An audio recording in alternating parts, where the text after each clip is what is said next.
안녕하세요. 50대 초반의 여성입니다. 불행은 한꺼번에 몰려오기도 한다더니만 제가 딱 그 짝인 것 같아서 좋아라는 채널에 사연 하나를 보내보며 위로를 얻고 싶네요. 바보 같다 싶으시면 얼마든지 욕을 던지셔도 좋고 제 처지가 남일 같지 않다면 공감과 위로도 참 감사할 것 같습니다. 제 나이가 50을 넘기고 나니 참 인생사 새옹지마라는 생각이 들더라고요. 정말 젊을 적에는 돈 걱정에 애들 키우는 걱정에 남편이랑 머리 맞대고서 열심히도 살아왔었는데 어느 순간부터는 그게 다 부질없던 일이라고 생각이 드는 때도 있었습니다. 나이를 먹고서 쉽게 지치고 더 이상의 젊은 친구들처럼 패기를 가지지 못해서 그랬던 건지는 모르겠지만 참 인생이란 게 별거 없다는 생각이 들더라고요. 주변에서 건강하다는 친구들이나 지인들이 하나둘 건강검진을 받았다가 갑상선암이나 대장암에 걸렸다는 소리를 너무나도 쉽게 전해왔고 저 또한 실제로 3년 전에 갑상선암 수술을 조기 치료 받게 되면서 병원 신세를 진 적이 있었습니다. 건강이 최고라고 하더니만 진짜로 나이를 먹어가면 갈수록 내 몸 하나 아픈 곳 없이 건강한 것이 최고더라고요. 물론 돈이 많은 것은 좋은 것이겠지만 말이죠. 내가 좀 더 오래 건강하게 살아서 내 아이들에게 짐이 되지 않고 끝까지 좋은 엄마이자 할머니로 남고 싶었습니다. 이제 막 결혼을 한 큰딸내미가 자식도 낳지를 않았는데 그 자식이 커서 저를 할머니라 부를 때까지만이라도 건강하게 살아보고 싶었어요. 그렇게 제 몸뚱이 하나만 가장 먼저 생각을 하면서 살아가던 중 얼마 전 친정아버지께서 세상을 떠나셨습니다. 오래도록 사신 것은 아니셨지만 내일 모레 90을 앞두고 계셨으니 살 만큼 사셨다고는 생각을 했습니다. 사시는 동안에 특별히 몸이 아픈 것도 없었고 다른 병치레를 하지도 않은 채 건강히 살다가 가셨기 때문에 저희 형제자매들도 다들 아버지의 가시는 길을 가볍게 배웅해 드릴 수 있었어요. 하지만 그럼에도 불구하고 사람 하나가 죽었다는 건 결코 쉽게 받아들이기 힘든 일이더라고요. 그것도 그냥 사람이 아니라 내 한평생의 부모셨던 아버지께서 돌아가셨다고 하니 장례식 때만 하더라도 잘 몰랐는데 며칠 지난 후부터 그 후유증이 말도 못하게 심했습니다. 흔히 상실을 했다고 표현을 하던가요. 제가 딱 아버지를 잃은 슬픔에 못 이겨서는 제정신으로 살지를 못했었네요. 이남 이녀 중에서 막내딸로 태어나서는 정말 아버지의 사랑을 온전히 받고 살았고 제 나이 50이 넘었음에도 불구하고 아버지는 돌아가시기 직전까지 저를 이삐라고 호칭으로 불러주곤 하셨습니다. 아버지 눈에는 제가 아무리 나이를 먹고 얼굴에 주름살이 자글자글 하더라도 그저 한없이 어리고 연약한 막내딸에 불과한 것이었죠. 어머니가 오래전에 병치레를 하다가 돌아가신 바람에 아버지는 거의 7년 가까이를 혼자서 살아오셨는데요. 분명 많이 외롭고 힘드셨을 때도 불구하고 자식들한테 짐이 되기 싫다면서 손 한 번 벌려본 적이 없으셨고 또 저에게는 특히나 막내딸이라는 이유만으로 늘 강하고 멋진 아버지로 남고 싶어 하셨습니다. 막내딸이 집에 온다고 하면 머리에 안 칠하던 무수도 오랜만에 칠하시고 사위 앞에서 점잖게 보이겠다며 한복도 곱게 갖춰입곤 하셨죠. 가면 꼭 제 손잡고서 건강하고 행복하게 살라고 자식보다 먼저 덕담을 건네주시던 다정한 아버지셨습니다. 그런 아버지를 떠나보낸 막내딸이 바로 저였기 때문에 가슴이 한동안 미워지다 못해 헤어나올 수가 없었네요. 정신없이 장례를 치르는 동안 아버지의 사람들 뿐만 아니라 저희 자식들의 지인이나 친구들, 가족들까지도 모두가 장례식에 참석을 해주셨습니다. 지금 생각해도 참 감사한 일이죠. 그 중에는 저희 시댁 식구들도 있었어요. 저희 남편이 일남 이녀의 장남인데요. 저희 두 아가씨네 뿐만 아니라 시부모님께서도 직접 지방에서 서울까지 올라오셔서는 장례식에 참석을 해주셨습니다. 그런데 제가 웬만한 건 다 감사하다며 허리를 숙여 절을 할 수도 있을 만큼 수긍을 하겠지만 저희 시어머니의 당시 태도는 지금 생각해도 너무 이해하기 힘들었네요.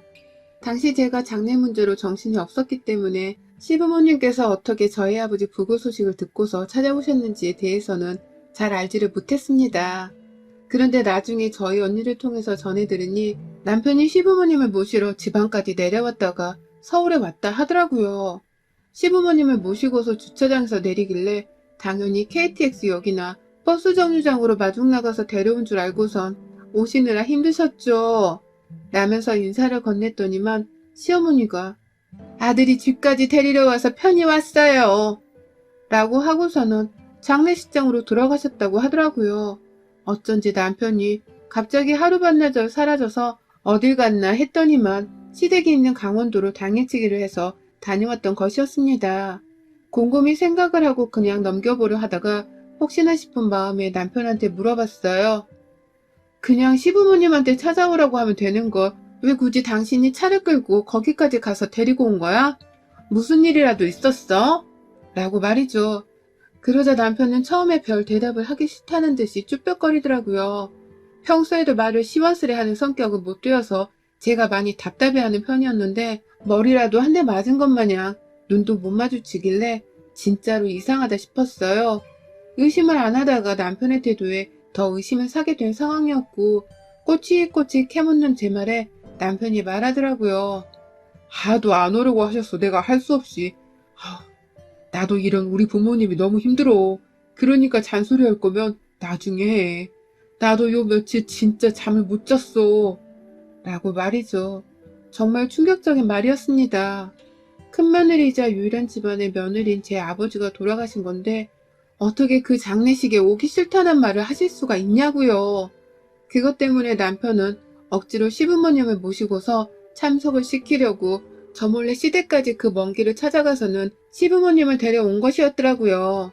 저는 그런 줄도 모르고 장례식장에서 어머님 아버님께 와주셔서 감사하다고 울먹이면서 절을 했는데 말이죠. 화가 나는 건 그뿐만이 아니었습니다. 사실 그렇게 장례식장에서 인사를 하긴 했는데 시어머니 표정이 내내 떨떠름 하셨어요.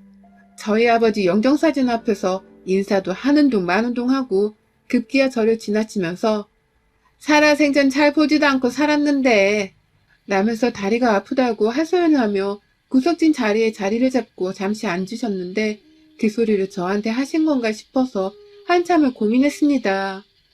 그러다가 결국 나중에서야 남편으로부터 시어머니의 속내를 듣고 나서는 그게 다 정말로 우리 아버지 장례식에 온 게 마음에 들지 않아서 투덜댄 소리라는 걸 알게 되었고요. 다행히 부부가 쌍으로 미친 건 아니어서 저희 시아버지는 어떻게든 장례식장에 참석을 하려고 하셨다지만 시어머니의 머릿속은 도무지 이해를 할 수가 없었습니다. 본인도 곧 가실 날이 얼마 남지 않으신 양반께서 꼭 그렇게까지 남의 장례식장 가는 걸 싫다고 티내고 싶었을까 해서 말입니다. 정말 수만 가지 생각이 들었지만 저는 절대로 어머니께 추후 화를 내지도 않았어요. 싫은 소리를 하지 않겠다는 마음에서였고 이미 아버지를 떠나보는 것만으로도 슬픔을 너무 크게 느끼고 있었기 때문에 누군가에게 화를 내고자 하는 생각이 더 들지 않았습니다. 다들 죽으면 그만인 게 인생이라는 생각까지 들면서 이러다 시어머니마저도 그냥 한순간에 세상을 떠나시면 내가 분명히 죄송스러운 마음에 조금이라도 후회를 할 게 분명하다 생각을 하면서 마음을 진정시켰어요. 저 혼자 인생사 세옹지마란 말을 몇 번이고 되뇌이면서 말이죠. 하지만 그 되뇌임은 그리 오래가지 못했습니다. 시어머니께서 초를 치셨거든요. 다가오는 추석은 제게 말만 들어도 속에 꽉 막힐 것 같은 명절이랍니다. 장손의 아내란 이유만으로 그 시골 촌구석에서 지내는 제사를 꾸역꾸역 참석해야 한다며 작년 코로나가 터졌던 와중에도 저는 시댁을 갔습니다. 가면 모두가 예상을 하고 또 대다수의 며느리들이 똑같이 하는 것처럼 저 또한 두 손에 고무장갑 끼고서 제대로 벗어본 적이 없을 정도로 부엌에서 일만 했고요. 도와줄 며느리가 하나라도 더 있으면 좋을 텐데 남편이 외동아들이었다 보니 늘 저 혼자서 해결해야 할 것이 많았어요. 시어머니가 옆에 계셨지만 언젠가부터 제사 지내는 것을 다 가르쳐줬으니 이제는 저 혼자 해보라면서 자꾸만 손을 놓으셨고 그 바람에 저는 시댁에서 위 친척분들께 매번 혼인하면서 제사 지내는 걸 스스로 터득해야 했답니다. 너무 오래전에 있었던 일이지만 지금도 그 어린 마음에 받은 상처가 골마있는 건지 생생하게 기억이 날 정도였죠. 명절이면 늘 피 한 방울 섞이지 않는 시댁에서의 모든 잡일과 고된 일들을 담당하고 있었는지라 저는 명절 증후군에 제대로 걸려 있었습니다. 가고 싶지 않은 마음이 굴뚝 같았지만 집안의 제사만큼은 조상님들 대대로 이어져온 문제이고 자신이 유일한 아들이어서 절대로 거역할 수가 없다며 고지식한 주장을 내세운 바람에 억지로 찾아가고 있었습니다. 제 또래의 며느리분들이라면 다 시댁과의 마찰을 일방적으로 무시하거나 참으며 사셨지 않았을까 싶어요. 저희 때엔 이혼이 세상에서 가장 큰 흠이기도 했고, 또 시댁이랑 싸우고 맞선다고 해서 어떻게 척을 지고 진 채로 남편이랑 잘 살 수 있을지도 잘 몰랐을 때였으니까요. 그저 여자가 참고 살아야 한다는 무식한 사상이 머릿속에 가득 차 있었기 때문에 버티고 살 수 있었는데, 이번엔 정말 못 참겠더라고요. 아버지가 돌아가시고 나서 바로 일주일도 되지 않아 시어머니께서 연락을 해오셨습니다. 저희 딸아이가 할머니 전화를 너무나 반갑게 받길래 혹 어머니께서 제가 어떤지에 대해서 물어보려고 걱정되는 마음에 전화를 주신 줄로만 알았어요. 그래서 전화를 받았을 때에도 괜히 엄마 생각이 난다며 어머님 라며 살짝 울컥하기도 했죠. 하지만 정말 3초도 지나지 않아 이랬던 제 상태는 와르르 무너져 내렸습니다. 시어머니의 찬물을 끼얹는 다음 대화 때문이었죠. 너 이번 추석에 꼭 내려와야 한다. 니네 아버지 돌아가셨다고 해서 내가 절대로 그냥 넘어가는 법은 없을 거야. 우리 집 장손이 조상님 제삿날에 오지 않는다는 건 우리 집안에서 있을 수도 없는 일이고 지금껏 단 한 번도 그런 일은 없었다. 그러니 너도 얼른 니네 아버지 돌아가신 거 마음 정리하고 이번 제사에 신경 써서 일할 수 있도록 컨디션 조절 단단히 하고 와라. 너나 나나 늙을 대로 늙어서는 이제 몸 관리를 똑바로 해야 해. 제사 지내려면 며느리들은 건강이 제일이다. 라는 매정한 말씀을 침 하나도 제대로 삼키지도 않은 채 말하시더라고요. 한사코 당연한 소리를 하는 거니까 무조건적으로 귀에 담아두란 듯이 당당하게 이 말을 하셨습니다. 아버지 돌아가신 걸 일주일도 안 되어 빨리 마음 정리하라고 말이죠. 이게 사람인가 짐승인가 괴물인가 싶더라고요. 아니 하다못해 짐승도 부모를 잃으면 가슴 아파하는 것은 매한가지인데 우리 어머님은 도대체 뭘 먹고 자라셨길래 저리 피 한 방울 나오지 않을 듯이 매정하게 구는가 싶었습니다. 시어머니의 말 한마디에 저희 하루는 완전히 엉망진창이 되었고요. 이 나이 이때껏 내가 왜 이렇게까지 시어머니로부터 시집살이를 당하며 살아야 하는지, 왜 이 나이 이때껏 제사 문제로 고부간의 신경전을 겪어야 하는지에 대해서 분이 터질 것 같았습니다. 솔직히 이런 말을 하면 안 되는 줄은 알지만 시어머니가 빨리 돌아가시기를 바라기도 했어요. 그러면 제가 어떻게든 남편이랑 말을 잘해선 제사도 하루로 다 몰아서 치르고 시어머니 잔소리도 더는 안 들을 수 있을 테니까요. 하지만 너무나 보란듯이 팔팔하고 말싸움까지 잘하시는 어머님을 볼 때마다 이런 저의 상상은 완전히 물거품이 되어버리고 말았습니다. 나이 50이 넘어서 이런 일들로 여태 스트레스를 받고 산다는 것이 참 스스로 봐도 한심하게 그지 없었습니다. 그런데 그게 끝이 아니더라고요. 제가 하도 정신을 못 차린 채로 아버지를 그리워하면서 울고 힘들어하자 남편이 절 걱정했던지 자기가 말도 없이 혼자서 시어머니께 연락을 했더라고요. 뭐 대충 예상하기로는 이번 추석에 제가 많이 힘들어서 못 갈 것 같으니 제사에 참석을 못한다는 말을 했었나 봐요. 그러자 그 말을 듣고서는 시어머니가 아주 화가 머리 끝까지 나셔서는 저한테 바로 연락을 해오셨습니다. 인사도 채 끝나기 전에 제 말을 잘라먹으면서 귀가 따가울 정도로 따박따박 소리를 지르더라고요. 야, 너는 어떻게 된 게 장남이 제사에 못 오겠다는 소리를 하게 만들어서 내 속을 이렇게 뒤집어 놓는 거냐? 네가 뭔데 장남이 제사에 참석을 못하게 만드냐고. 니네 애비가 죽은 게 뭐가 어때서 네 애비가 죽은 게 우리 아들 탓도 아닌데 왜 우리 아들이 조상제사를 지내는 것에 참석도 못하게 만들어? 슬프면 혼자서 방구석에 쭈그려 앉아 눈물이나 훔칠 것이지. 어디 내 아들 앞에서 힘든 연기를 해서 명절에 안 오겠다는 말이 나오게 만드냐고. 라면서 말이죠. 듣는 내내 저도 상황 파악을 하느라 정신이 없었고 어머님은 어머님대로 말을 너무 빨리 뱉어서 숨이 차다는 듯이 몇 문장 말했다가 숨을 고르고 또 몇 문장을 말했다가 콧방귀를 슝 끼면서 끝까지 저를 나무라시더라고요. 아버지 돌아가신 지 그때가 2주도 채 되지 않았던 때였고 제 감정은 거의 절정에 달했을 정도로 힘든 상황이었는데 시어머니가 그런 저를 하나도 배려해주지 않으신 채 저지른 만행과도 마찬가지였습니다. 전화를 일방적으로 끊어내고는 정신이 없어 죽겠다며 바로 침대에 누워버렸어요. 아무것도 먹고 싶지도 않고 보거나 듣고 싶지도 않다며 결혼한 딸내미까지 집에 찾아와서는 제 걱정을 하는 와중에도 계속해서 침대에서 아무 말을 하지 않았고, 그날 일을 끝마치고 집으로 돌아온 남편을 본 순간 제가 정말 결혼하고서 제 인생 처음으로 남편의 얼굴에 뺨을 갈겨버렸습니다. 졸지에 저희 맞사이까지도 장모인 제가 장인어른 얼굴에 손을 갈기는 꼴을 보게 되었지만 그 순간만큼은 창피한 것이 없었습니다. 오로지 전 내 아버지 돌아가신 걸 제대로 슬퍼하지도 못하게 만드는 이 어처구니 없는 시어머니의 만행을 남편에게 알리고 싶었어요. 내가 이 나이 이때껏 제사를 지내느라 시집살이를 하는 것도 열불나 죽겠는데 이제는 아버지 돌아가신 후에 느끼는 슬픔까지도 시어머니께 시집살이 마냥 잔소리를 들으면서 치유해야 해. 내가 이 나이가 되도록 왜 이러고 살아야 하는지 당신은 알 거 아니야. 내가 왜 이렇게 살아야 하냐고. 라고 하면서 정신을 잃기 직전까지 소리를 지르며 애먼 남편에게 화풀이를 하듯이 손찌검을 날렸습니다. 제 주먹이 남편의 어깨와 등짝, 허리를 치고 있는데도 남편은 그런저를 말없이 맞아주며 받기만 하고 있더라고요. 정신을 조금씩 차릴수록 저는 남편에게 슬슬 미안해졌지만 남편은 얼마든 더 맞아줄 수 있다는 식으로 아무 말을 하지 않고 저를 내버려 뒀습니다. 그러니 저도 제 혼자만의 감정에 지쳐서 손찌검을 그만뒀고 결국 그날 정신을 잃다시피 침대 위에서 더 울다가 잠이 들었어요.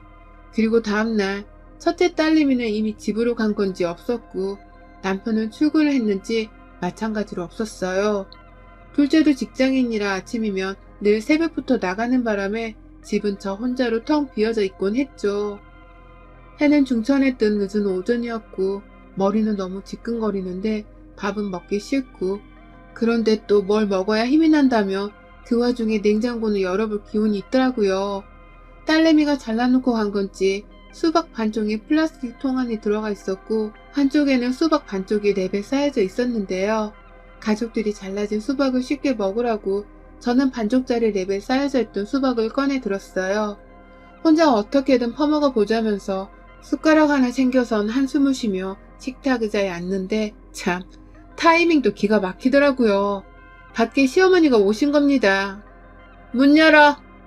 라고 하면서 현관문을 두들겨 대는 어머님의 외침에 깜짝 놀라서는 밖을 나가려고 하는데 옆에서 저희 남편 목소리도 들리더라고요.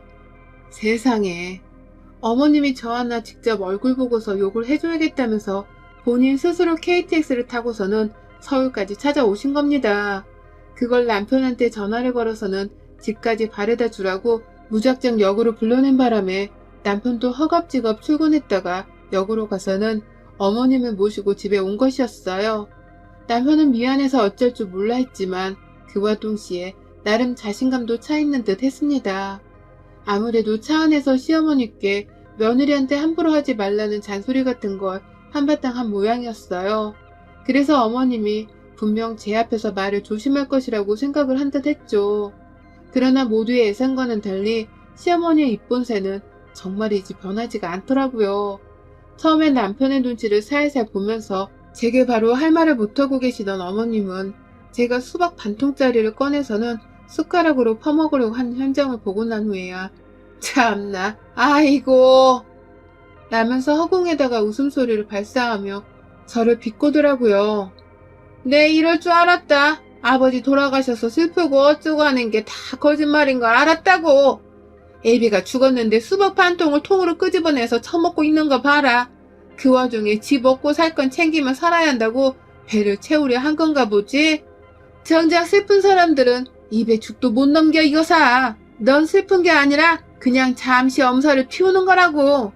라면서 겨우 한 입 먹으려고 한 저를 향해 가소롭다는 웃음까지 지어 보이며 욕보이시는데 너무 억울하고 분한 마음에 눈물이 차오르더라고요. 너무 숨이 가빠오고 가끔 턱 막히려고도 하는 것이 꼭 공황장애를 겪는 환자들 마냥 증상이 이상하기도 했습니다. 시어머니의 예상치 못한 말본새에 남편은 적잖게 장황을 하면서 저를 향해 당신 들어가, 방에 들어가서 그냥 문 닫고 있어 라면 자리를 피하게 하더니 엄마 이러실 거면 제가 집으로 절대 안 데려왔습니다. 분명 며느리한테 미안해서 온 거라고 하셨잖아요. 그래서 저도 제대로 사과라도 하라면서 데리고 온 건데 말을 그렇게 하시면 어떡해요. 입장 바꿔. 엄마 장례식 끝나고 내가 슬퍼하지도 않으면 엄만 속 편하겠어요? 라며 시어머니를 데리고 집을 나서려 하더라고요. 열심히 팔을 끌어 잡아당기면서 말이죠. 하지만 그런 남편도 결국 시어머니의 입을 틀어막지는 못했습니다. 어머님이 집 밖으로 나가며 말씀하기로는 재수없게 내 장례식을 사돈 양반 장례식이랑 비교하면 어떡해. 제사를 앞둔 마당에 죽은 사람 얘기는 재수없게 왜 자꾸 꺼내는 거야. 라면서 남편의 얼굴에 꿀밤을 때리는데 와, 그 순간 저는 다리에 힘이 주르륵 풀려서는 금방이라도 바닥에 쓰러질 뻔했습니다. 내 아버지를 향해서 죽은 사람이니 재수없게 입 밖에 꺼내지 말라 하다니 이게 사람이 할 소리냐고요. 짐승도 이런 식으로 매정하게 말을 하지 않을 거라 싶었습니다.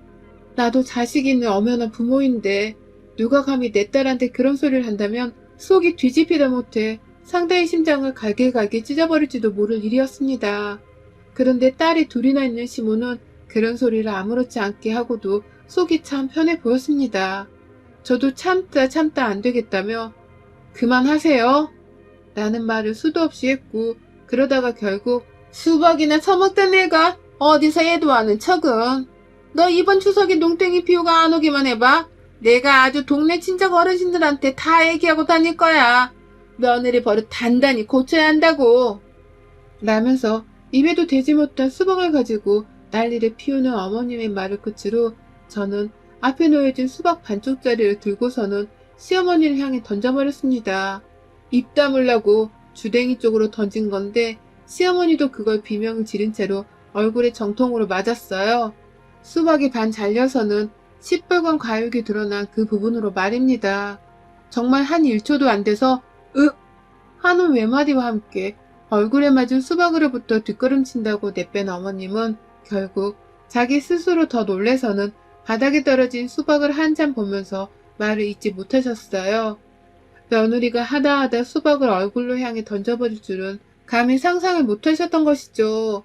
떨어진 수박가집이 깨진 껍질 사이로 조금씩 흘러내리는 꼴을 보면서 정말 단순히 그걸 그냥 주워 담을 생각으로 시어머니 쪽으로 다가간 건데 어머님은 저의 발걸음에 화들짝 놀라시며 또다시 뒷걸음질 치시대요. 그러더니 왜요? 제가 뭐 못 던지거라도 던졌어요? 라며 앙칼지게 쏘아대는 제 말에 그냥 대꾸도 안 하시고 남편도 나몰라라 한 채로 집 밖으로 뛰쳐나가셨어요.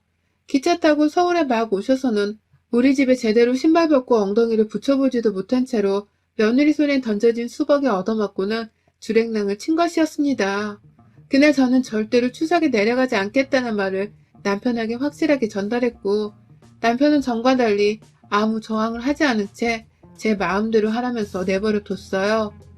아이들은 엄마가 올 추석에 제사로 스트레스를 받지 않아도 된다면서 저보다도 더 올 명절에 홀가분하게 여기기 시작했고 저는 그런 제 자식들을 보면서 새삼 뉘우쳤습니다. 내가 행복하게 사는 것이 내 자식들에게도 좋은 영향을 끼치며 마음을 편히 해준다는 것을 말입니다. 그러니 저도 더더욱 올 추석은 시어머니와의 전쟁을 치르는 듯이 절대로 한 발자국도 물러서지 않은 채 꿋꿋이 명절을 우리 집에서 보내려 합니다. 세상에서 가장 편한 내 집에서 내 아버지를 마음껏 그리워하면서 말입니다. 여러분의 생각은 댓글로 남겨주세요. 오늘도 시청해주셔서 정말 감사합니다. 9월을 앞두고 있는 이맘때 참 마음이 싱숭생숭해집니다. 다가오는 가을이 제가 가장 좋아하는 계절인데 얼마 전까지만 하더라도 하마터면 이 계절을 미처 보지도 못하고 세상을 뜨는 게 아닌가 싶은 공포심에 마음 졸였던 순간이 있었거든요. 저는 38의 여자이고 얼마 전 첫 아들을 출산했습니다. 결혼을 31살에 하고서 어느덧 결혼 7년차를 맞이했는데 그간 임신을 그렇게 바랬음에도 불구하고 잘 되지 않아서 마음고생이 엄청 심했어요. 동서나 아들을 둘씩이나 낳아서 잘 살고 있는데 저는 혼자서 아이 하나를 가지지 못한 채로 늘 남의 아이만 돌봐주고 예뻐라 하며 마음을 써야 했고 그게 처음엔 괜찮았는데 날이 갈수록 제 마음을 암울하게 갉아먹더라고요. 남편도 마찬가지였고요. 병원에 검사를 받으러 다녔었는데도 둘 다에게 아무 이상이 없다고 했었습니다. 아이를 가지기에 아주 건강한 몸을 갖췄다고도 했죠. 그런데도 무슨 운명의 장난인 마냥 아이가 생기질 않으니 속이 많이 상했고, 그러는 와중에 시어머니의 눈칫밥을 먹느라고 눈물 흘릴 일이 많았었네요. 아이는 나 혼자 가지는 것이 아니고 남편이랑 같이 가지는 것인데, 시어머니는 저 혼자의 문제로 인해서 아이를 가지지 못하는 것이 아니냐는 말을 제 면전에다 대고 참 많이도 하셨습니다. 그게 제 심장에 대못을 박아대는 짓인 줄도 모른 채로 그저 아프라고 쿡쿡 찔러대셨어요. 결혼 초 동서네가 아들을 낳고서 출산 후 다같이 시댁에서 밥을 먹던 때 동서한테 주려고 만들었다는 미역국을 저한테 주면서 말씀하시더라고요. 이렇게라도 여자가 출산을 하고 나서 먹는 국그릇을 받아 먹으면 임신이 되겠지. 네 동서한테 좋은 기운 좀 받아가라. 좀 배울 게 있으면 배우던가. 라고 하면서 애 낳은 동서와 저를 비교하시더라고요. 임신을 하는 걸로 배울 게 있으면 배우라고 무안을 주시는데, 솔직히 뭘 배우라는 건지 이해가 가질 않았습니다. 임신이 뭐 대단한 유세를 떨만한 일도 아닌데 배우겠다고 제가 공책 들고 동서 앞에서 수업을 들을 수도 없는 노릇이었으니까요. 그것뿐만 아니라 시어머니는 평상시 동서와의 비교를 많이 하면서 제가 하루라도 빨리 애를 낳아야 함을 강조하셨어요. 네 동서는 너보다 어린데도 일찍이 애를 낳아서 이렇게 피부가 곱잖아. 근데 너는 나이도 더 먹어놓고서는 벌써 그렇게 눈가에 주름이 자글자글하면 어떡하니? 너 좀 더 있다가 애 낳으면 진짜로 나중엔 누구 하나 손도 못 댈 만큼 눈이 푹 꺼질 거다. 그땐 네 남편이 네 몸에 털끝 하나 안 건드려도 네가 할 말이 없을 거다. 라고 하면서 젊을 때 애를 못 낳는 대가로 노화가 빨리 찾아올 거란 소리를 하며 저의 기분을 무한하게 만드셨어요. 지금 생각해보면 당시에 저는 분명 어리고 지금보다 훨 젊었는데, 어머님은 따뜻한 소리는커녕 자꾸만 가슴에 비수를 꽂아대는 말만 해주셨죠. 그 와중에 동서도 가운데에서 많이 눈치가 보였는지 요즘은 애를 다 늦게도 잘 낳아요. 라고 하면서 저를 위로해주는 말을 건네주곤 했지만, 바로 옆에서 어머님이 에휴, 그게 다 뭔 소용이냐. 빨리 낳고 빨리 애 크는 걸 봐야지. 애미가 다 늙어서 애를 낳는 게 무슨 소용이냐고. 라며 동서의 말까지 묵살을 시키셨습니다. 그때 알았어요. 그저 어머님이 원하는 건 하루라도 빨리 남편의 애를 낳아서 어떻게든 키우라는 것이라는 걸요. 하지만 하늘도 무심하기 싫이 제게는 아이 소식이 정말 오래도록 찾아오질 않았습니다. 그 사이 병원에서 받은 검사 결과를 시어머니께도 말씀을 드렸는데요. 어머님은 제 몸이 정상이라는 것에서 다행이라며 기뻐하시기는커녕 네가 정상이라고? 아니 네가 왜? 어떻게 네가 정상일 수가 있어? 너 그 병원 제대로 찾아간 거 맞아? 돌팔이 아니냐고. 라고 하면서 검사 결과를 부정만 하셨어요. 제가 분명히 불임이든 뭐든 문제가 있어서 임신이 늦은 것이라고 생각을 해오셨다가 갑자기 제 몸이 정상이라고 하니 꽤나 혼란스러웠던 것이었죠. 그래도 그렇지. 어떻게 며느리 몸이 건강하다는 말에 그럴 리가 없단 말을 하면서 돌팔이 의사가 아니냐는 말을 하실 수 있는지, 정말 어머님의 말 한마디 한마디가 너무 밉고 매정하게 느껴졌습니다. 하지만 아무 곳에도 저의 이런 마음을 풀거나 얘기할 수 있는 사람은 없었어요. 친정 부모님께 걱정을 끼쳐드리고 싶지 않아서 엄마한테도 제대로 이 일에 대해 말을 할 수가 없었고요.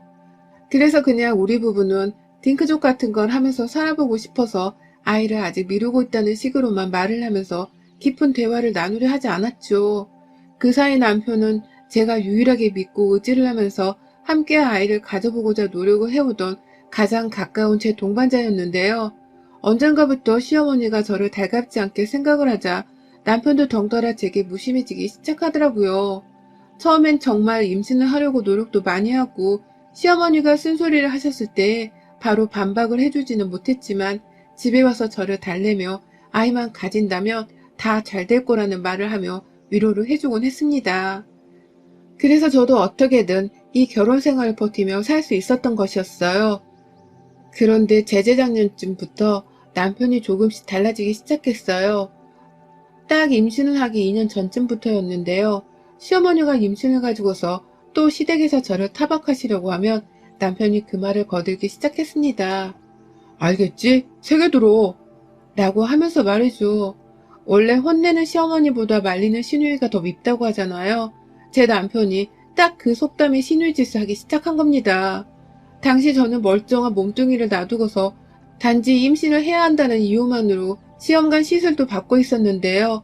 몸은 몸대로 힘들어 죽겠는 와중에 남편이 더 이상 제 편이 아닌 것 같다는 생각에 내가 아이를 왜 가져야 하는지에 대한 궁극적인 의문이 들더라고요. 내 편이 되어주지 않고 나와 함께 아이를 낳고 싶어 하는 것도 같지 않아 보이는 저 남자의 아이를 내가 가지기 위해서 굳이 시험관 시술을 해야 하는지에 대한 의문 말입니다. 그런데도 참 의문이었던 건 남편은 끝까지 저와 아이를 가지고 싶어 했어요. 그래서 어떻게든 제가 시험관 시술을 받으러 갈 때마다 제 비위 혹은 제 기분을 전적으로 맞춰주면서 병원을 가게 만들었고, 또 주기적으로 저와의 관계를 가지면서 애가 생겼는지 임신 테스트기까지 가져다 주면서 임신을 재확인하려 했어요.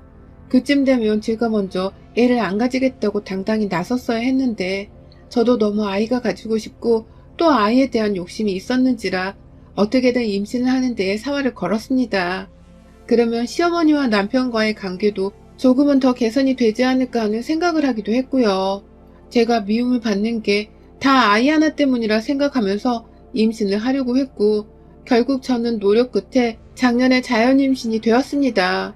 임신할 기간 동안만 나름 남편과 시어머니로부터 기분 나쁜 소리를 덜 듣고 살 수 있었고, 건강한 아들이 자라고 있다는 소식을 듣자마자 시어머니는 생전 처음으로 제가 먹고 싶다는 찜닭까지 해서는 가져와 주셨을 정도로 제게 한결 순하게 대하기 시작하셨어요.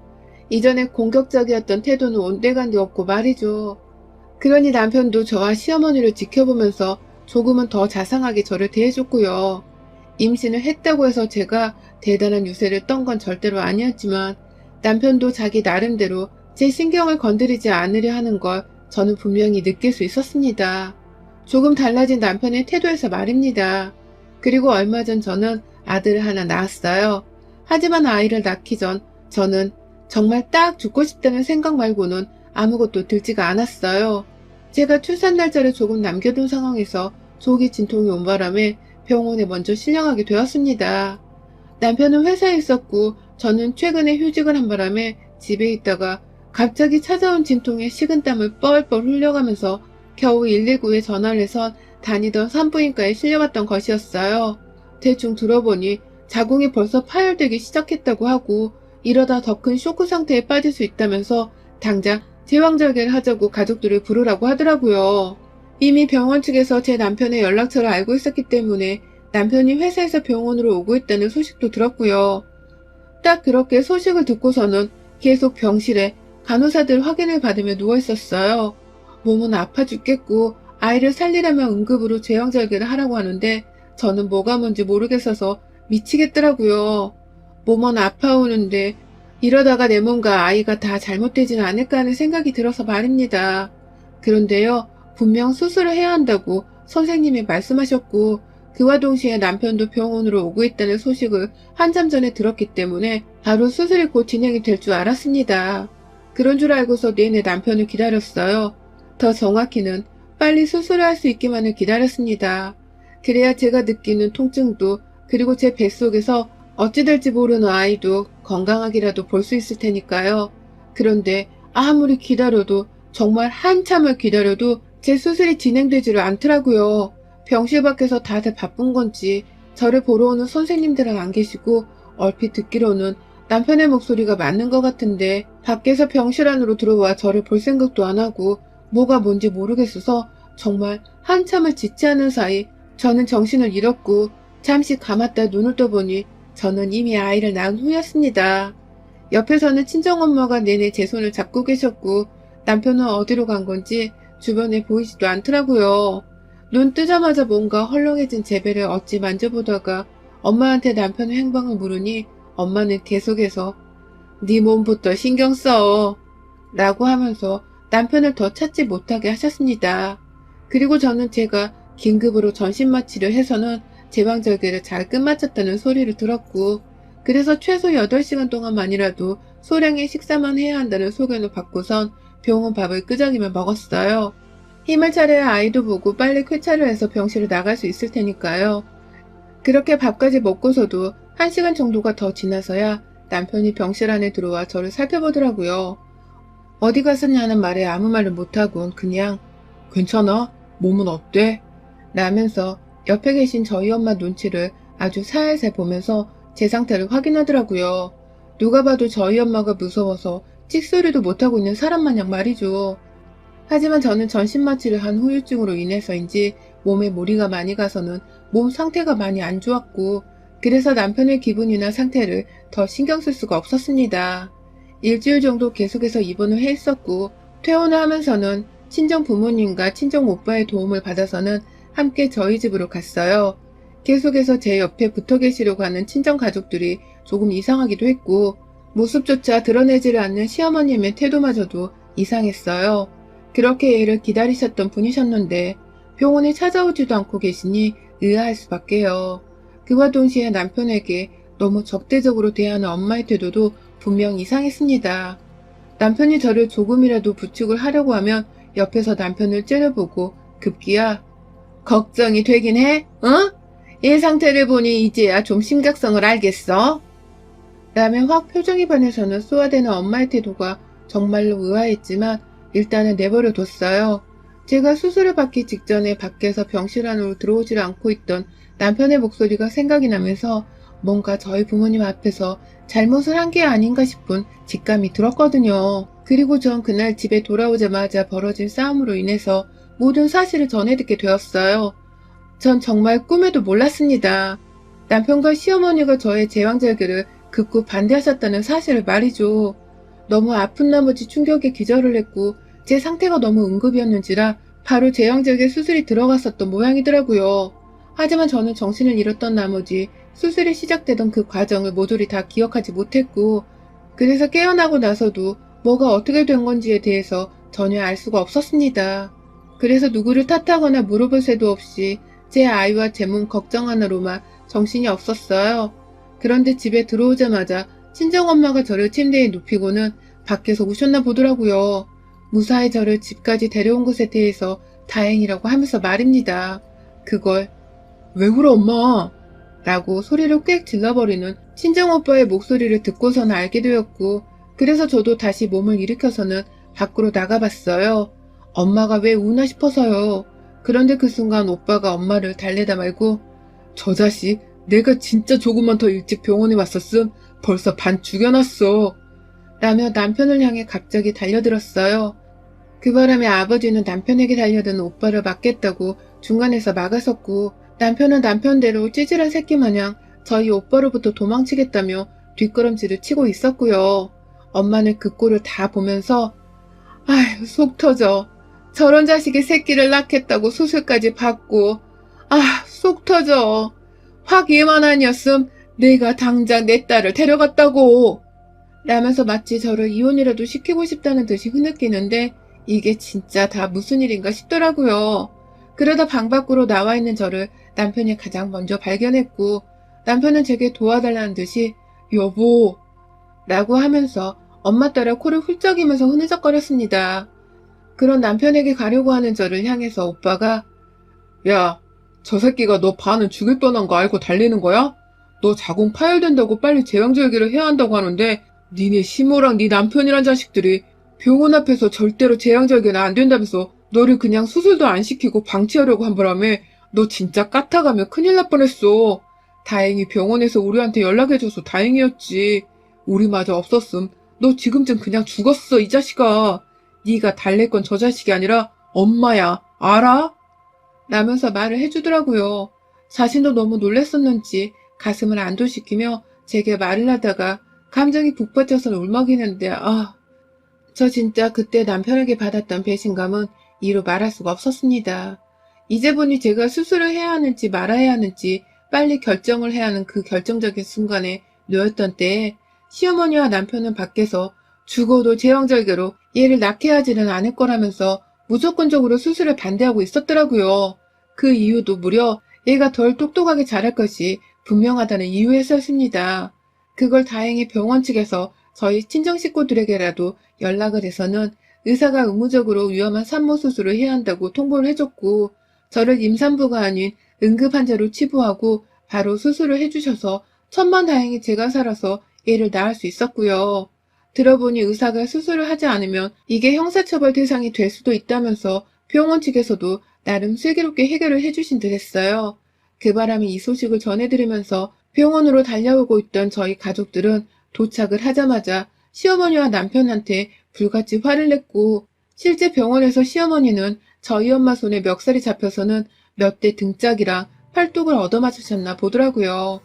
남의 귀한 자식을 겨우 미신 따위를 믿고 주기로 들었다면서 병원 사람들 앞에서 "야, 이 살인자녀나!" 라고 하면서 아주 난동을 부리고 손찌검을 하고 난리도 아니었다고 합니다. 그래서 시어머니는 저희 친정엄마가 무섭다면서 바로 그 자리에서 도망을 쳐버린 채 그 후 친정엄마가 제 옆에 꼭 붙어 계시는 동안 내내 찾아오질 않았던 것이었고요. 남편도 저희 가족들 손에 혼인하고 또 또래이자 덩치는 배로 큰 저희 친정오빠한테 제대로 멱살 잡힌 채 살인자라 욕을 얻어먹고서는 자기 스스로도 염치가 없다면서 제 앞에 찾아오지 못했더라고요. 어떻게 제가 퇴원하는 순간만큼은 애랑 와이프를 데리고 와야 하니 병원을 찾아왔나 본데, 저희 가족들 눈에는 그런 남편이 절대로 곱게 보일 리가 없었던 것이었습니다. 그걸 남편도 잘 알고 있었기 때문에 함부로 애 아빠 노릇도 못한 채로 가족들 눈치를 살살 보고 있었고요. 남편은 그런 가족들 앞에서 이렇게 말하더라고요. "제가 그래도 7년 만에 보게 된 아이라서 잠시 이성을 잃었습니다. 아내가 평소에 많이 튼튼한 편이었으니까 애도 그냥 잘 낳아줄 줄 알았어요." 라는 말을 변명이라고 하면서 스스로도 잠시 제정신이 아니었다고 말을 하는데, 참 못나 보이더라고요. 내 남편 말입니다. 저런 놈의 자식을 내가 가져보겠다고 그 시험관 시술을 다 겪고 급기야 위험천만하게 아이를 낳았나 싶어서 뭐 때문에 내가 아이를 가졌고 엄마가 되었는지에 대해서 참 많은 후회가 들었습니다.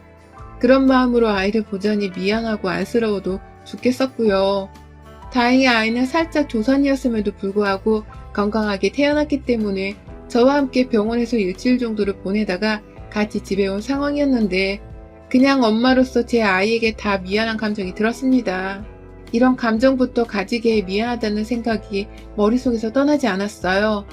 남편은 그 자리에서 정말 진심으로 미안하다며 저와 제 가족들 앞에서 사과를 했으나, 저희 가족들은 무조건 시어머니까지 데리고 와서 정중하게 사과를 하라며 절대로 남편의 사과를 받으려 하질 않았고요. 결국 남편은 시어머니를 모시고 오겠다며 집을 나가서는 한참이 지나도록 돌아오질 않았습니다. 결국 사과를 못 받고서 이대로 떵떵거리면 잘못이 없다고 할 시어머니와 고부관계로 쭉 지내야 하는 건가 싶어서 진심으로 이혼을 생각하며 정말 많은 생각을 했습니다. 결국 남편은 집에 돌아오지 않은 채 시댁에서 하룻밤을 잤고 다음날 아침 일찍부터 시어머니를 모시고 왔대요. 시어머니는 이미 저희 엄마한테 또 한 대 얻어맞을까 싶어서 잔뜩 움츠린 채로 집구석에 들어왔다가 누워서 일어나는 제 상태를 보고서는 아차 싶었나 보더라고요. "어때요? 애가 저렇게 누워서 힘도 못 쓰는데 저런 애를 혼자서 애 낳게 하겠다고 수술도 안 시키고 있고 말이야. 당신들이 죽을 뻔했다는 걸 이제 좀 알겠어요?" 라면서 외치는 저희 친정엄마 말씀에 시어머니는 바로 대답을 하지 못한 채 죄 없는 우리 애만 덩그러니 보시더라고요. 그렇게 애 낳으라고 동서랑 비교를 하고 애 못 낳는 사람 취급을 하면서 제 자존심을 팍팍 뭉개뜨리던 우리 시어머니가 입 밖으로 아무 말을 꺼내지 않은 채 그냥 가만히 서 있는 것만으로도 저는 정말 꼴이 우습다며 저도 모르게 피식 웃어버렸습니다. 그러게 왜 며느리가 낳는 자식인데 자기가 아들 옆에서 나서서 수술도 못 시키게 하며 사람 하나 골로 보내려 했는지 이제는 뼈저리게 스스로도 느끼고 있을 거라 생각을 하니 비교적 제 마음도 편했습니다. 그래서 저도 그 기회를 놓치지 않고서 한마디 날렸네요. "어머님, 그러게 평소에 저한테 좀 잘하셨으면 우리 엄마도 감사한 부분이 있을 거라며 이렇게까지 화를 내진 않으셨을 텐데, 평소에 좀만 더 며느리 존중을 하며 사셨더라면 그 위급한 상황에서의 머리 어쩌고 하며 수술은 안 된다는 말도 절대 못 하셨을 텐데요. 이게 다 어머니 평소 태도에서 나온 결과입니다. 저도 뭘 어떻게 해야 할지는 모르겠는데 그냥 당분간은 애 보러 오지도 마세요. 그냥 제발 제 앞에 어머님 얼굴 보이지 마세요. 지금도 그냥 좀 꺼지세요." 라고 말이죠. 강력한 한방이었습니다. 며느리 입에서 꺼지라는 말을 들을 줄은 본인도 절대로 모르셨겠죠. 그래서인지 적잖게 충격이란 표정으로 정신을 못 차린 채 가만히 서 있다 밖으로 나가시더라고요. 그것도 저희 아버지 손에 이끌려서 말이죠. 그 후 저는 최대한 제 몸을 먼저 생각하면서 집에서 안정을 취하는 중이랍니다. 남편은 이러다 제가 애 데리고서 이혼이라도 해버릴까 싶은 건지 안절부절 못하며 예전 모습대로 제게 최대한 잘해주려 노력을 하더라고요. 그게 성에 안 차서 문제이긴 하지만 그래도 뭐 임신 못해서 눈치 보던 시기에 비하면 지금은 너무나 양반이었습니다. 당분간은 그저 이렇게 저와 아기한테만 신경을 쓰면서 몸조리만 잘 하려고 해요. 더는 시어머님 목소리를 듣고 싶지 않아서 애를 보여주는 것도 남편을 통해서만 하려고요. 내 부모도 아닌데 굳이 의절하지 않고 살 이유도 없다고 생각이 되어서 전 이제라도 내 마음 편한 대로 내가 원하는 대로만 딱 적당히 거리를 유지하려고 합니다. 여러분의 생각은 댓글로 남겨주세요. 오늘도 시청해주셔서 정말 감사합니다. 안녕하세요. 저는 90년생 32살 여자입니다. 정말 유튜브를 오래도록 애정하며 시청해오긴 했으나 사연을 제보해보기는 처음이네요. 처음엔 내게 일어나지 않을 일이라 여겼기에 관심을 두지 않았고 또 그 후엔 내게 일어나더라도 난 법으로 그리고 내 손으로 직접 머리채를 휘둘러서라도 응징을 할 것이라는 이유로 관심을 두지 않았습니다. 하지만 겪어보니 여기저기 소문을 내면서 퍼뜨리고 공개적으로 망신을 주는 것이 최고로 쉬운 복수이자 내 속이 개운해지는 또 하나의 방법이란 것을 안 지금 저는 열심히 제 사연을 적어내보려 합니다. 큰 재미가 없더라도 사람 하나 제대로 응징한 사이다 사연이니 끝까지 들어주세요. 댓글에 저 따라 욕도 좀 많이 남겨주시고요. 요즘 집 구하기 힘들고 취직하기 힘들다면서 결혼 미루는 젊은 분들이 많으시죠? 못하거나 아예 안 하려는 분들도 많으시고요. 그런 추세를 거슬러 저는 3년 전에 결혼을 했습니다. 제가 20대 때였고 남편은 당시 30 초반이었는데 남편이 그렇게 결혼을 서두르더라고요. 원래 연애 초부터 애정 표현이 지나칠 정도로 많고 또 연인에 대한 관심이 적극적이었던 사람이긴 했습니다. 연애를 1년 반 정도 했는데 사귀기로 한 첫날부터 제 손을 잡았고 이튿날이 채 되기도 전에 퇴근하는 저를 데리러 와서는 회사 앞에서 키스를 하더라고요. 연애 초였고 저도 남편을 이성적으로 좋아하는 마음이 컸었기 때문에 당신은 스킨십이 잦으면 잦을수록 좋다고 생각을 했어요. 저 좋다고 옆에서 자꾸만 애정 표현하는 이 사람과는 평생토록 외로울 일이 없겠다 싶기도 했고 그래서 그 흔한 커플들 사이의 애정 표현 문제 같은 걸 전 따로 고민하거나 생각해보지를 않고 살았습니다. 그럼에도 아주 약간 스킨십으로 인해서 당황스러웠던 적을 꼽으라면 사귄 지 3개월도 되지 않았는데 자기 차 트렁크에 1박 2일 여행을 떠날 준비를 하며 옷가방을 챙겨놨던 것, 그리고 정말로 저한테는 한마디 상의도 없이 잠자리를 한번 가져보려 저를 데리고 강원도로 금요일 퇴근길에 여행을 떠났던 것이었어요. 다행히 제가 진지하게 이런 식의 진도를 빼는 건 내키지 않는다고 거부를 했기 때문에 정말로 단 둘이서 손만 잡고 잠이 들기는 했는데요. 그날 차 안에서 저는 내내 이 사람이 혹 변태는 아니겠지 하는 생각이 들더라고요. 그 당시에도 데이트 폭력 같은 건 간간히 일어나면서 사회적 문제로 대두가 되고 있던 상황이었기 때문에 제가 더 이런 걱정을 했었던 것 같습니다.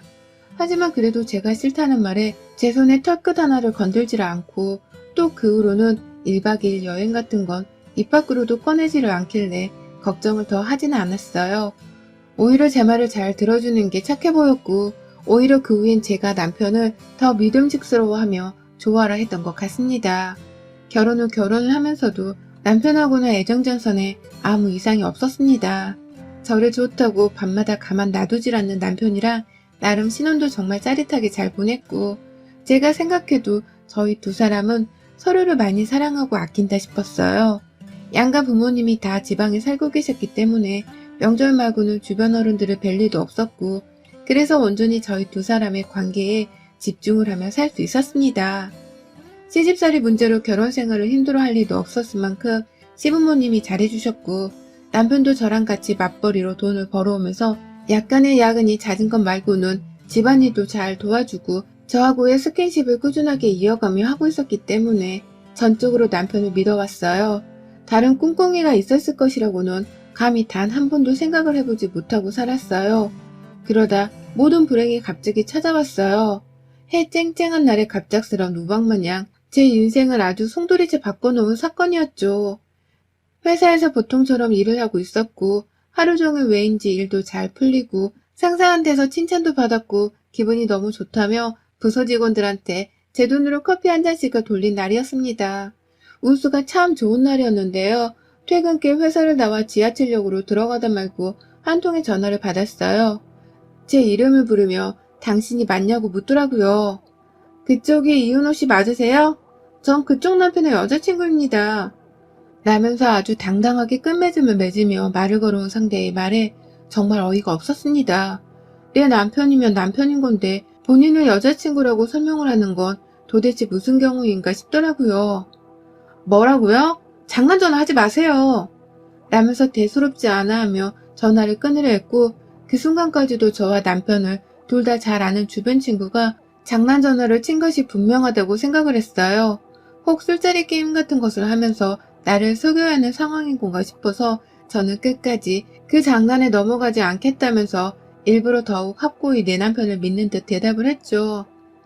저 퇴근길이에요. 오래 통화 못해요. 끊어요?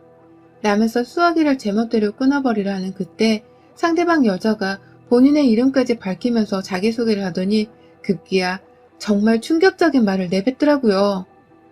나 김주영이고 당신 남편이랑 진지하게 교제한 지 이제 1년 좀 넘었고 지금 당신 남편 애를 가졌어요. 임신 6개월이래요. 낳을 예정이고 지금 애 아빠랑은 함께 살림 차리고 살 준비를 하는 중이에요. 내가 그냥 애 아빠한테 맡기고 넘어가려 했는데 하도 이혼을 빨리 안 하길래 그냥 하는 수 없이 내가 직접 나서보기로 했어요. 이혼 언제 해줄 거예요? 언제 하려고 계속 이렇게 뜸들이는 거예요? 애 아빠가 나에 대해서 말을 하긴 했죠? 라고 말입니다. 내 남편의 아이를 가졌다는 김주영 씨의 말이 모조리 다 충격이었는데 교제를 한 지 1년이 좀 넘었고 애 아빠라고 부르는 내 남편이 나하고 이혼을 할 생각까지 하고 있었다니 믿을 수가 없었습니다. 너무 놀라서 일방적으로 제가 전화를 끊었어요. 그런데 그러자마자 제 핸드폰 문자로 사진 하나가 전송되었더라고요. 누가 봐도 임신한 것으로 추정되는 임산부의 배 사진 말입니다. 김주영 씨가 자기 말을 믿어달라고 보낸 것이 분명히 있어요. 그리고 전 그 자리에서 더는 걷지를 못한 채 지하철역 안에 의자 위에 앉아 한참을 구역질이 나오려는 걸 참아가며 앉아 있었습니다. 김주영이란 여자가 남편한테 제게 전화를 했단 말을 한 건지 남편도 제게 몇 통이나 전화를 걸어왔어요.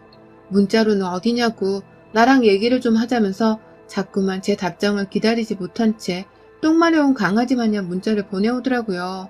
그리고 그날 저는 참 운수가 좋았던 날이었는데 집에 가자마자 남편으로부터 이혼을 해달라는 소리를 들었습니다. 자신이 어쩌다 사랑에 빠진 여자가 있다면서 그놈의 더러운 불륜을 사랑으로 포장을 하더니 그 여자가 아이를 가진 바람에 어쩔 수가 없다며 아직 홀몸이 저랑 이혼하는 게 더 낫지 않겠냐며 저를 급기야 설득하더니 이혼 도장을 찍어달라 했어요. 기가 막힌 건 둘째치고 남편으로부터의 배신감에 전 정말이지 충격에서 쉽사리 헤어날 수가 없었습니다. 남편 앞에서 믿을 수 없다며 이건 다 거짓말이라면서 남편의 말을 들으려 하지 않았지만 제 앞에서 무릎까지 꿇고는 싹싹 빌며 이혼을 해달라는 남편의 태도가 저를 피말라 죽게 만들더라고요. 그날 밤새도록 남편은 눈물까지 흘려가며 제게 이혼을 해달라 했어요. 바로 어제까지만 하더라도 아니 바로 그날 아침 출근을 하며 헤어질 때만 하더라도 내 옆에서 아침을 같이 먹으며 퇴근은 몇 시에 하냐고 저녁은 뭘 먹을 거냐며 평범한 인사를 건네주던 내 남편이었는데 한순간에 이혼을 바라는 남의 남자가 되어 있었습니다. 그간 1년이란 시간을 넘게 날 속이며 두 여자와 두 집 살림 가까운 걸 했단 사실만으로도 저는 더 이상 남편이 더럽고 불결해서 한 침대에서 함께 부부로 살 수가 없었어요. 정말 억울하고 얄밉고 죽이고 싶었지만 방법이 없었습니다. 이혼을 해서 그냥 확 이 사람의 인생에서 도망을 쳐버릴 생각을 했고 밤새도록 뜬 눈으로 생각하며 지새우다가 남편의 얼굴을 보기 싫어 새벽에 먼저 출근을 했어요. 그런데 더러운 마음에 순순히 이혼을 해줄까 싶었던 제게 남편의 상간녀가 시비를 걸어왔습니다. 제가 도무지 그냥은 이혼을 해주기 싫도록 말이죠. 그녀는 정말 어마무시하더라고요. 딱 조선시대에 태어났다면 전원이 장희빈이겠구나 싶었을 만큼 사람이 정말 표독스럽고 악랄함이 끝판왕이었습니다. 본인도 직장인인 건지 딱 회사원들 점심시간과 퇴근 시간에 맞춰서 제게 지속적으로 연락이 왔어요. 문자든 전화든 연락이 와서는 저를 협박하더라고요.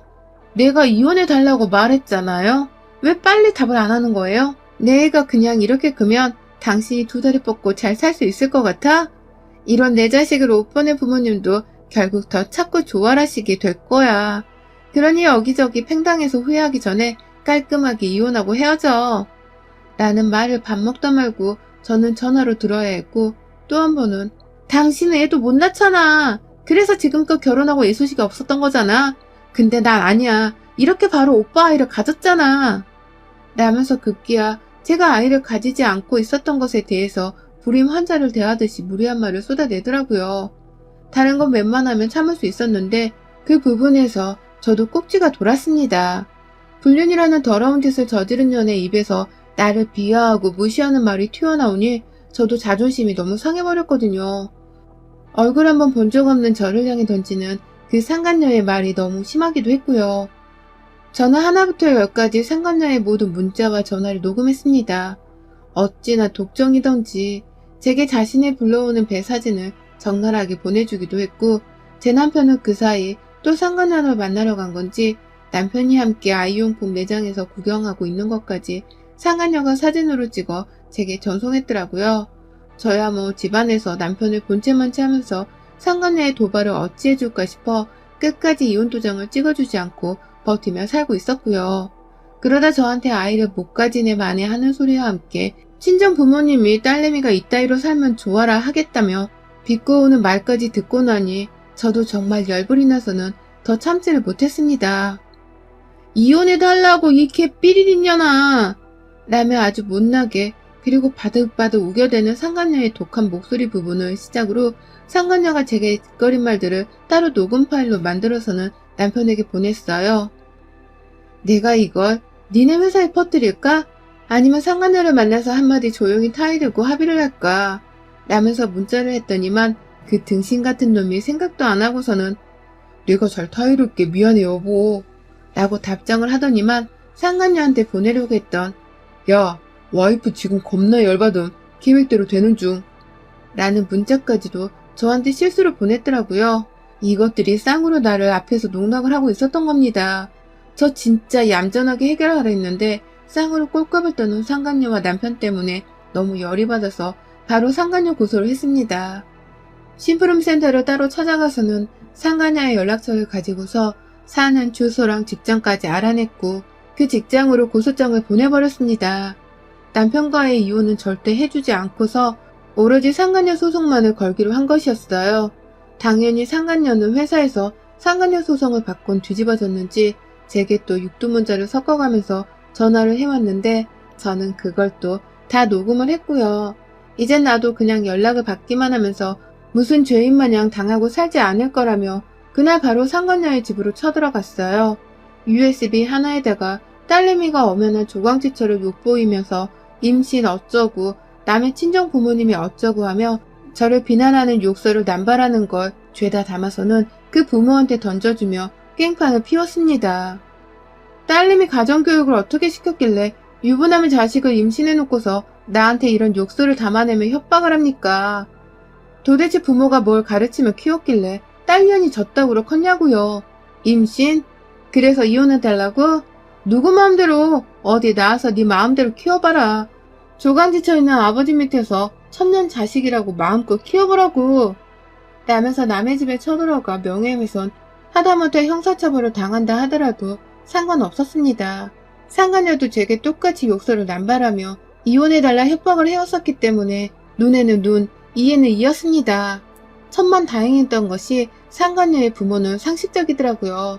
게다가 하나 있는 언니란 사람은 본인도 결혼을 해서였는지 지 여동생이 상간을 저질러 임신까지 했다는 소식을 듣고는 제 전화번호를 수소문까지 해서 연락이 왔더라고요. 면목이 없고 어찌 해야 할지 모르겠고 자신도 동생이 죽일 만큼 밉지만 뱃속에 애가 불러오고 있다고. 그러니 제발 여기서 모든 소송도 취하해주고 합의를 하면 안 되겠냐고 말이죠. 처음엔 3천만원, 그 다음엔 5천만원까지 불렀는데 저 아무것도 합의를 해주지 않았습니다. 나도 엄연히 직장 생활하며 벌어놓은 돈이 있고 돈 때문에 부족해하며 살아본 적이 없는 사람인데 제 앞에서 겨우 돈 몇 푼 가지고서 합의를 해달라는 거 솔직히 상간녀를 봐달라는 것과도 다름이 없었어요. 하지만 그렇게까지 했음에도 불구하고 상간녀는 더욱 치열하게 제게 또 연락을 해오며 그렇게 해봤자 소용없다. 당신 남편은 이제 내 남편이 될 거고 내 아이는 아주 건강하게 자라고 있어. 딸이래. 이 남편이 내 딸바보가 될 날이 머지 않았어. 더 마음고생하며 추잡스러워지기 전에 이혼하고 정리 좀 하자. 라고 하더군요. 지긋지긋한 거머리 같은 년이라는 말까지 던져가면서 말이죠. 이게 정말 저를 너무 순진하게 봤더라고요. 그래서 양심적인 지네 언니한테 조근조근 합의는 없다고 타일렀더니만 저를 아주 좋은 사람이라고 전해들었는지 더욱 발악을 하는 꼴이 절 더 자극적으로 만들었습니다. 결국 저는 상간녀의 회사까지 쳐들어가 버렸어요. 저도 직장인이라서 이 집만큼은 정말 저도 스스로 쪼개 팔렸는데 남의 가정 박살내고 임신한 처녀인 김주영 씨는 오죽할까 싶더라고요. 수출 관련 회사였는데 코로나 시국에도 일이 잘 되고 있었던 건지 직원이 수십 명 정도 있는 거뜬한 회사였습니다. 안에 들어가 보니 여기저기 다들 일하느라 바쁜 와중에 낯선 제 얼굴을 궁금해하면서 자꾸 쳐다보는 게 느껴졌어요. 그러한 와중에 사람들을 살펴보다 그 회사 안에서 김주영이란 이름을 쓰는 유일한 여직원이었던 내 남편의 상간녀를 맞닥뜨렸고 그 자리에서 처음 보는 그녀의 얼굴이 낯설었지만 사뭇 익숙하기도 했습니다. 심부름센터에서 그 여자 인스타그램 주소도 얻었는지라 SNS도 몇 번 살펴봤었는데 딱 거기서 본 얼굴이더라고요. 도무지 상간이라고는 할 수가 없을 것 같아 보이는 착하고 순하게 생긴 얼굴, 거기에 내 남편의 아이를 임신했다는 튀어나온 배까지 모든 게 상간녀를 가리키고 있었습니다. 그리고 전 그 자리에서 제가 준비해간 스피커에 김주영 씨가 내게 했던 말들을 틀어놓은 채 김주영 나와? 내 남편이랑 불륜을 저지른 것도 모자라 내 남편 아이를 가지고서는 조강지처한테 이혼하라고 육두문자를 날린 그 상간년 얼굴 좀 보자. 당장 내 앞에 나와. 라면서 일부러 김주영 씨가 누군지를 모르겠단 듯 엄한 여직원들을 잡아가면서 바득바득 소리를 질러댔습니다. 그 와중에 스피커에서는 계속해서 김주영이 제게 했던 이혼해달라는 거친 말들을 욕설과 함께 섞어져 나왔고 그 회사 직원들의 얼굴이 점점 핏기를 잃어가는 듯 하더니 하나같이 김주영을 바라보더라고요. 그녀는 손을 바들바들 떨면서 제자리에 앉아 어쩔 줄을 몰라 하고 있다가 겨우 남직원 몇 사람이 저 멀리서 내보내려고 하니 그제서야 어디 회사 안 휴게소로 들어가려 하는 듯 보였는데요. 저는 그녀의 뒤통수에 대고서는 한마디 더 날렸습니다.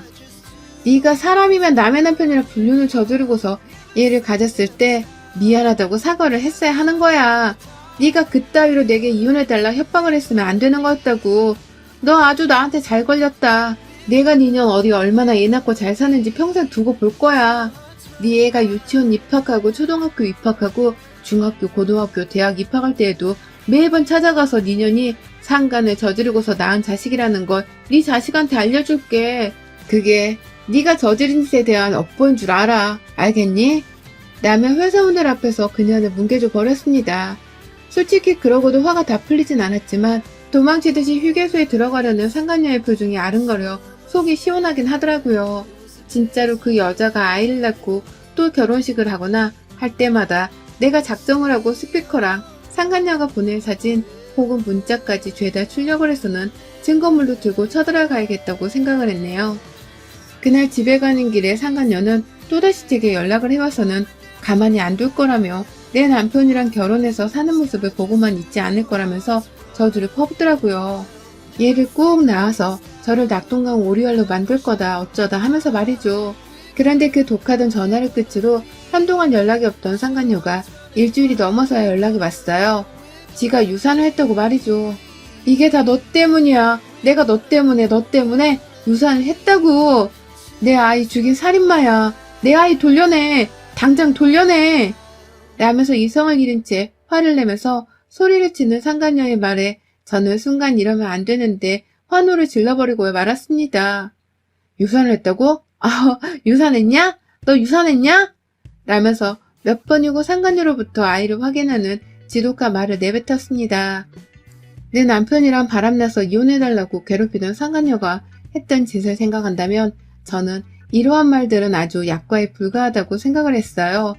그걸 상간녀도 잘 알아서인지 처음엔 불같이 화를 내다가 저의 환호에 자기도 어리둥절하더니 네가 뿌린 대로 거두며 사는 중인 거다. 그러게 애 가지고서 마음 좀 곱게 먹지 그랬어.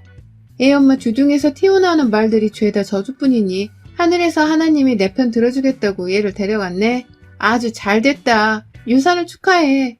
라고 하는 저의 말에 자기도 기가 막힌다면서 말문이 막혀 어쩔 줄을 몰라 하다가 결국 눈물을 흘리더라고요.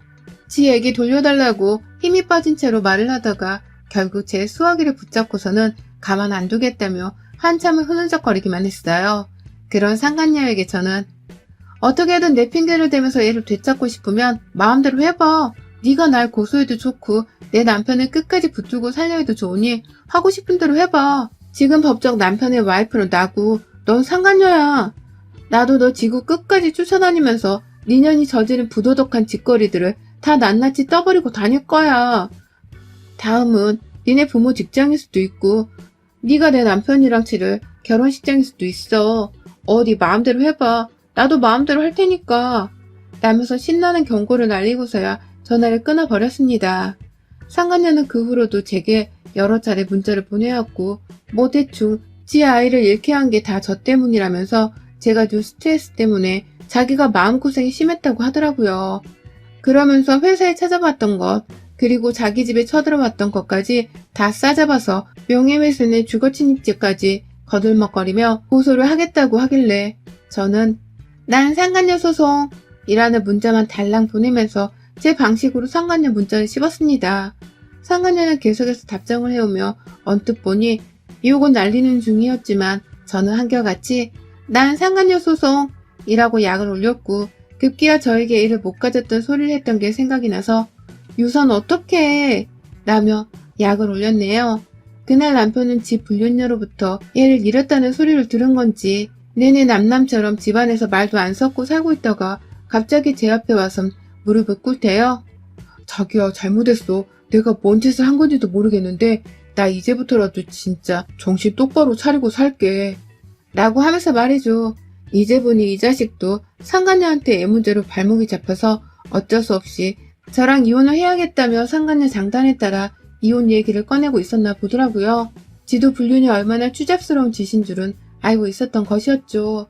하지만 뭐 그래봤자 얘를 임신시키기로 한 놈이었으니 제게는 똑같아 보였고 단지 이제라도 사과를 하며 얼마든지 상간녀를 버리고 제게 다시 오겠다 하는 남편의 말이 다행이긴 했습니다. 그리고 저는 그런 남편을 받아주는 척을 먼저 하면서 일단 제 눈앞에서 상간녀부터 조지기로 결정을 했어요. 남편의 모든 과거를 용서하고 받아주기로 했다는 소식을 남편으로부터 직접 전해드리며 이별 통보를 받은 건지 상간녀는 내 남편을 포함한 저희 부부를 싸잡아 고소하겠다며 아주 난리였는데 뭐 상간녀 주제에 뭘 고소해서 제대로 할 수 있겠나 싶어서 황당하더라고요. 그래서 저도 얼마든지 고소하라며 고소하며 고소로 답을 해주겠다며 아주 당당하게 버티고 있습니다. 적어도 제가 보기엔 상간녀보다 경제적 여유가 더 있고 그래서 고소도 마음껏 더 할 수 있는 건 저희 쪽이 분명해 보였으니까요. 결국 저로 인해 스트레스로 유산이 될 거 무슨 자신감으로 그렇게 애를 가졌다고 떵떵거리면서 이혼을 해달라 마라 하며 독한 소리를 했는지 상간녀의 남은 인생이 제게 한 짓에 대한 업보로 인해 더 불행하게 되도록 저는 남편이랑 함께 사는 동안만이라도 상간녀를 향한 복수를 실행하며 살려고 합니다. 일단 지금 속이 더 뒤집어지려면서 당장 상간녀 소송도 취하를 하지 않을 생각이고요. 오히려 전화로 하는 협박 연락을 다 녹취해놓고 추가 명예훼손에 대한 고소를 진행할 예정이에요. 깔끔하게 엿먹이고 난 후 남편이랑도 깔끔하게 이혼을 하랍니다.